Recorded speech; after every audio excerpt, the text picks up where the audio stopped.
Hi everyone, introduce myself. My name is Dinta Aryani, NPM 2241172.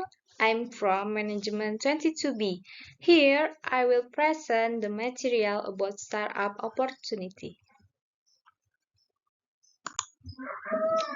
Definisi dan tujuan. Metode ini diciptakan oleh pembuat buku The Smarter Startup guna membantu para pelaku bisnis untuk menemukan kesempatan membangun startup dengan cara yang sistematis. Di dalamnya terdapat pemanfaatan metode bisnis model Arceptus dan The Startup Opportunity Scorecard untuk mengidentifikasi dan mengevaluasi ide. Metode ini digunakan jika ingin melakukan eksplorasi model bisnis dari vertical market yang saat ini, lalu menguji setiap peluang bisnis model baru.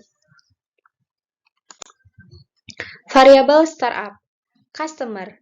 Pelanggan ideal menginginkan sesuatu yang belum ada di pasar. Di sisi lain, ukuran pasar ini harus sesuai dengan kemampuan tim dalam bersaing dan kemampuan untuk memberikan pemecah masalah.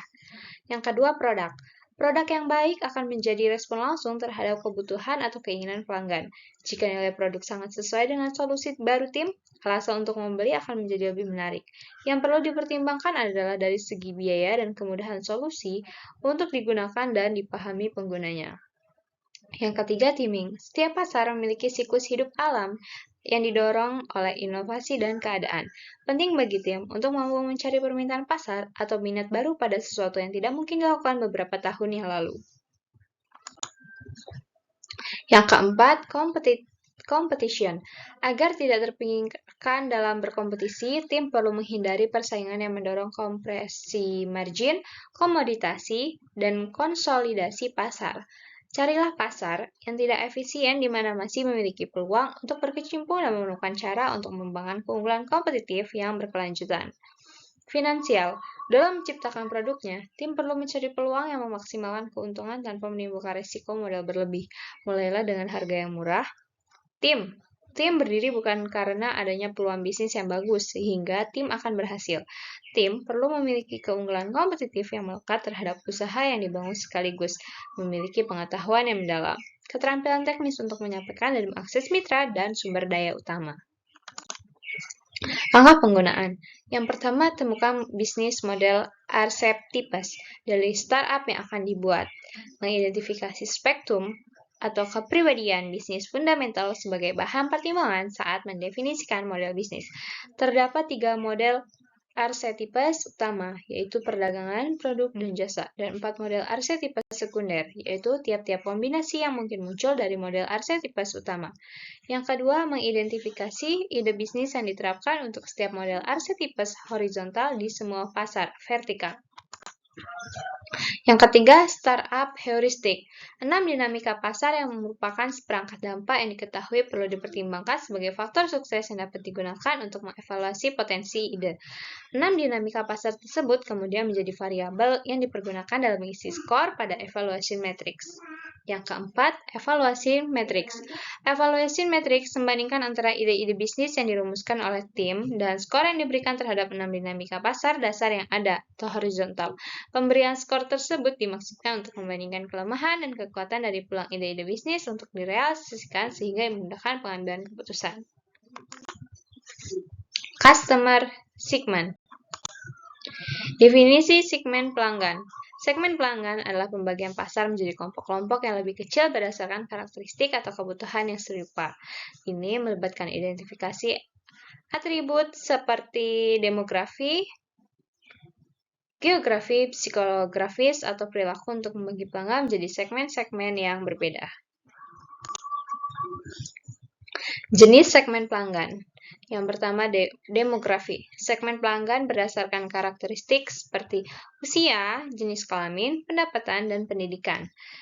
Yang kedua, geografi. Pembagian berdasarkan lokasi geografis seperti negara, kota, atau wilayah.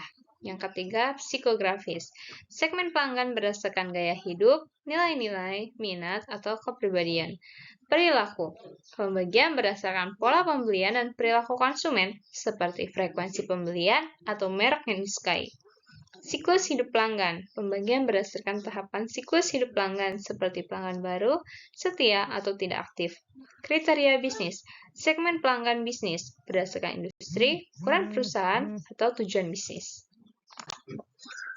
Analisis segmen pasar pelanggan. Analisis segmen pelanggan adalah cara untuk mengelompokkan pelanggan berdasarkan kesamaan dalam karakteristik atau kebutuhan. Langkah-langkahnya termasuk mengidentifikasi variabel seperti demografi, geografi, psikografis, atau perilaku, lalu mengumpulkan data untuk memahami profil pelanggan. Kemudian, pelanggan dikelompokkan lagi ke dalam segmen-segmen yang lebih kecil berdasarkan informasi. Strategi berdasarkan segmen pelanggan. Yang pertama, penyesuaian produk. Yang kedua, penetapan harga yang sesuai. Yang ketiga, komunikasi yang dikustomisasi. Yang keempat, distribusi yang tepat. Yang kelima, promosi khusus. Dan yang terakhir, layanan pelanggan yang disesuaikan. Empathy Map. Pengertian Empathy Map. Empathy Map adalah alat visual yang digunakan untuk memahami pengalaman dan perspektif pelanggan atau pengguna terkait produk atau layanan. Empathy Map dibagi menjadi 4 area utama. Yang pertama, seeing, apa yang mereka lihat, saying, apa yang mereka katakan, thinking, apa yang mereka pikirkan, dan doing, apa yang mereka lakukan.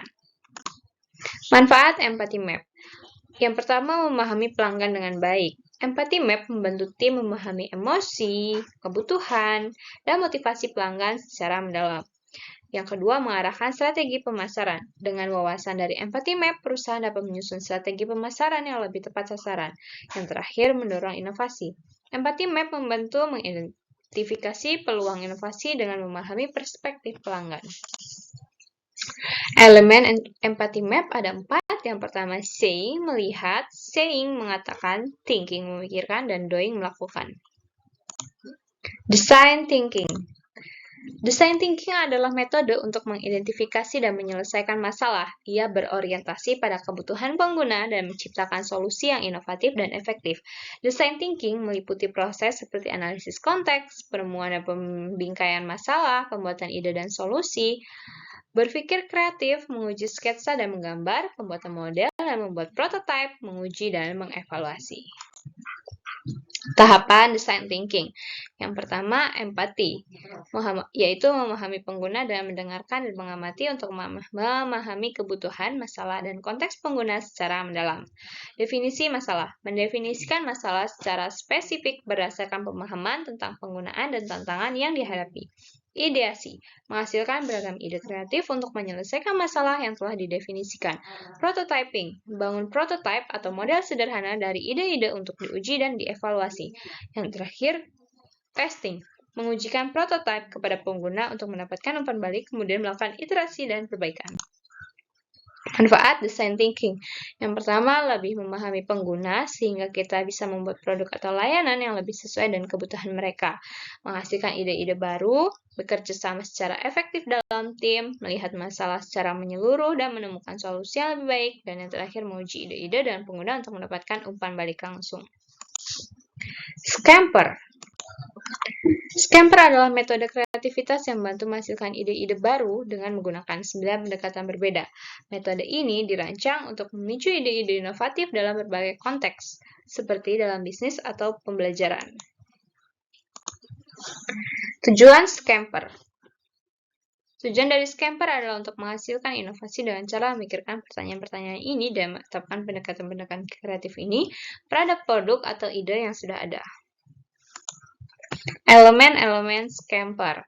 Yang pertama, substitute atau menggantikan elemen-elemen dalam produk atau layanan dengan yang baru untuk ciptakan hasil yang lebih baik atau menarik. Yang kedua, combine, menggabungkan elemen-elemen yang berbeda untuk menciptakan sesuatu yang baru dan inovatif. Adaptasi, mengadaptasi atau menyesuaikan elemen-elemen produk atau layanan untuk menciptakan solusi yang lebih baik. Dan yang terakhir, memodifikasi atau mengubah elemen-elemen produk atau layanan untuk meningkatkan kualitas atau kinerjanya. Bisnis model kanvas. Bisnis model kanvas adalah sebuah kerangka kerja yang digunakan untuk merencanakan dan mendesain model bisnis secara komprehensif dalam satu halaman. Elemen-elemen bisnis model kanvas. Yang pertama, segmen pelanggan. Yang kedua, proporsi nilai. Yang ketiga, saluran distribusi. Yang keempat, hubungan dengan pelanggan. Yang kelima, sumber pendapatan. Yang keenam, sumber daya kunci. Yang 7 aktivitas kunci, yang ke-8 mitra kunci, dan yang terakhir struktur biaya. Value proposition dan customer segment dalam BMC. Value proposition adalah nilai atau manfaat yang ditawarkan oleh suatu bisnis kepada pelanggan. Contohnya, bisa berupa solusi untuk masalah pelanggan, fitur untuk produk, atau pengalaman pelanggan yang superior.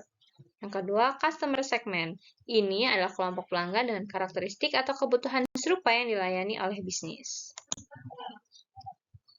Channels, customer relationship, and revenue streams dalam BMC. Yang pertama, channels adalah cara bisnis menyampaikan produk atau layanan kepada pelanggan seperti melalui toko fisik, situs web, atau aplikasi mobile.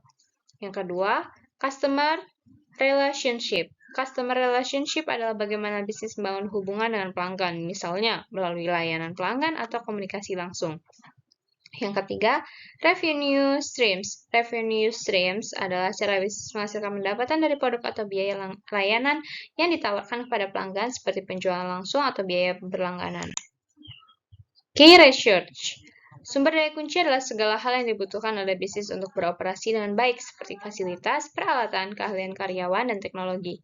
Key activities adalah aktivitas kunci adalah kegiatan utama yang harus dilakukan oleh bisnis untuk menjalankan mode bisnis, seperti produksi barang, pemasaran, atau penyediaan layanan pelanggan. Key partnership. Kemitraan kunci adalah kerjasama dengan pihak lain yang penting untuk kesuksesan bisnis, seperti pemasok, distributor, atau mitra teknologi. Value proposition canvas.